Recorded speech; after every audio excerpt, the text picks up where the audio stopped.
کہ میں تجھے وفات دوں گا پھر اپنی طرف اٹھا لے جاؤں گا۔ اب ظاہر ہے کہ وفات کے بعد اپنی طرف اٹھا لے جاؤں گا کہ الفاظ ان کے جسمی کے لیے ہو سکتے ہیں، اور یہ بات سمجھ میں آتی۔ جاوید غامدی صاحب کی آپ نے ویڈیو دیکھی جس میں وہ یہ کہہ رہے ہیں کہ عیسیٰ علیہ السلام کو اللہ تعالیٰ نے فوت کر دیا ہے، ان کو یعنی وفات دے کر اپنے پاس بلایا ہے۔ تو ہم قرآن کی آیت آپ کے سامنے پڑھتے ہیں، فیصلہ خود کریں گے۔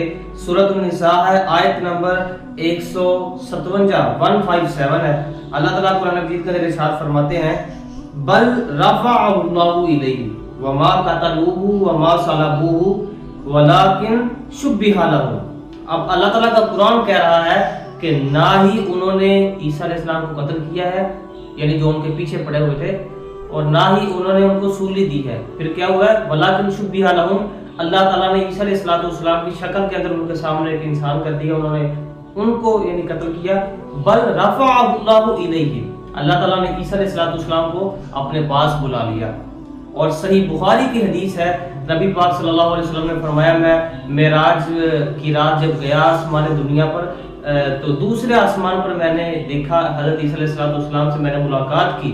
اور صحیح بخاری کی ایک اور حدیث ہے، نبی پاک صلی اللہ علیہ وسلم نے ارشاد فرمایا کہ عیسیٰ علیہ السلام وہ قیامت کے قریب دنیا پر آئیں گے اور عادل حاکم، عادل حکمران بن کر آئیں گے اور دجال کا خاتمہ کریں گے۔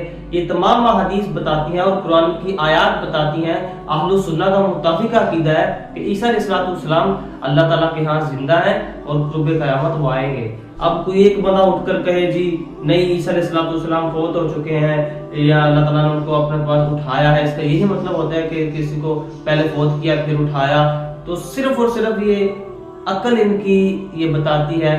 جب کہ کتاب و سنت، قرآن اور حدیث اس کے الگ ٹاپک ہے، تو خدا را اپنے عقائد کو درست کیجئے اور اس طرح کے نام نہاد اسکالرز کو سننا بند کریں جو آپ کے عقیدوں کو خراب کرنے پہ تلے ہوئے ہیں۔